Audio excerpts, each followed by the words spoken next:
गंधर्वेक्षादेर सुरेर मरेरपि सेवे माना सदा भूयात सिद्धिदायिनी। जय माता दी। माँ दुर्गा जी की नवी शक्ति का नाम सिद्धिदात्री है। ये सभी प्रकार की सिद्धियों को देने वाली है। नवरात्रि पूजन के 9वें दिन इनकी उपासना की जाती है। इस दिन शास्त्रीय विधि विधान और पूर्ण निष्ठा के साथ साधना करने वाले साधक को सभी सिद्धियों की प्राप्ति हो जाती है। सृष्टि में उसके लिए कुछ भी अगम्य नहीं रह जाता। ब्रह्मांड पर पूर्ण विजय प्राप्त करने का सामर्थ्य उसमें आ जाता है। एक पौराणिक कथा के अनुसार भगवान शिव ने माँ सिद्धिदात्री की कठोर तपस्या कर 8 सिद्धियों को प्राप्त किया था। साथ ही माँ सिद्धिदात्री की कृपा ने भगवान शिव का आधा शरीर देवी का हो गया था और वह अर्धनारीश्वर कहलाई। माँ दुर्गा का यह अत्यंत शक्तिशाली स्वरूप है। शास्त्रों के अनुसार देवी दुर्गा का यह स्वरूप सभी देवी देवताओं के तेज से प्रकट हुआ है। कहते हैं कि दैत्य महिषासुर के अत्याचारों से परेशान होकर सभी देवतागण भगवान शिव और प्रभु विष्णु के पास गुहार लगाने गए थे। तब वहां मौजूद सभी देवतागण के से एक तेज उत्पन्न हुआ। उस तेज से एक दिव्य शक्ति का निर्माण हुआ था, जिन्हें हम माँ सिद्धिदात्री के नाम से जानते हैं। पौराणिक मान्यताओं के अनुसार माँ सिद्धिदात्री के पास अणिमा, महिमा, गरिमा, लघिमा, प्राप्ति, प्राकम्य, ईशित और वशित सिद्धियां हैं। माता रानी अपने भक्तों को सभी 8 सिद्धियों से पूर्ण करती हैं। माँ सिद्धिदात्री 4 भुजाओं वाली हैं। इनका वाहन सिंह है। ये कमल पुष्प पर भी आसीन होती हैं। इनकी दाहिनी तरफ के नीचे वाले हाथ में कमल पुष्प है। प्रत्येक मनुष्य का यह कर्तव्य है कि वह माँ सिद्धिदात्री की कृपा प्राप्त करने का निरंतर प्रयत्न करे, उनकी आराधना की ओर अग्रसर हो।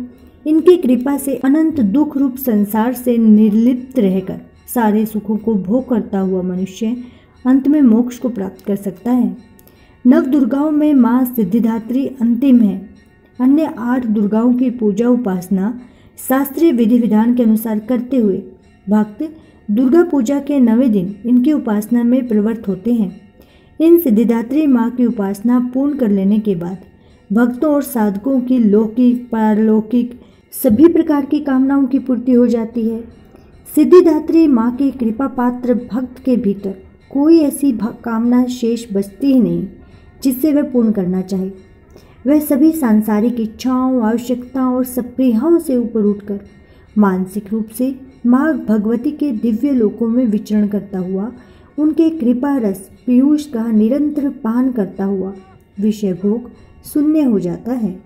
माँ भगवती का परम सानिध्य ही उनका सर्वस्व हो जाता है। इस परम पद को पाने के बाद उसे अन्य किसी भी वस्तु की आवश्यकता नहीं रह जाती है।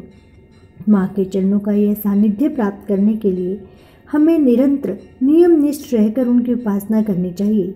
माँ भगवती का स्मरण, ध्यान, पूजन हमें संसार की असारता का बोध करते हुए वास्तविक परम शांतिदायक अमृत की ओर ले जाने वाला है।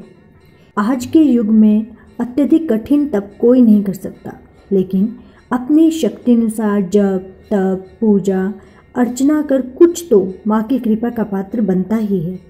प्रत्येक सर्वसाधारण के लिए आराधना योग्य यह श्लोक स्पष्ट और सरल है।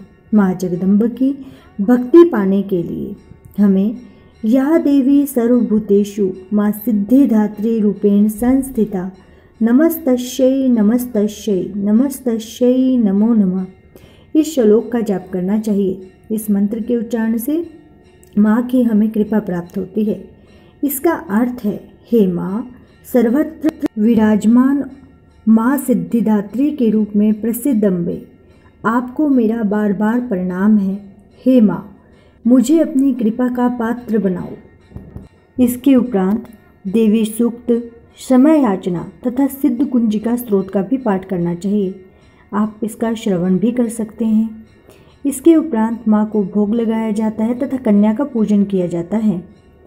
इस प्रकार श्रद्धा भाव से पूजन अर्चन करने पर माँ भक्त की समस्त मनोकामनाओं को पूर्ण करती है और मनुष्य को परम सिद्धि तथा मोक्ष की प्राप्ति कराती है। माता रानी हम सभी पर अपनी असीम कृपा दृष्टि बनाए, सभी को मनवांछित फल की प्राप्ति कराए और सभी के घर में सुख शांति, खुशहाली, समृद्धि, ऐश्वर्य और सौभाग्य का संचार करें। जय माता रानी। यदि आपको वीडियो अच्छी लगी हो तो आप इसे लाइक करें, शेयर करें तथा अपने इस चैनल को सब्सक्राइब करें। धन्यवाद। जय माता दी।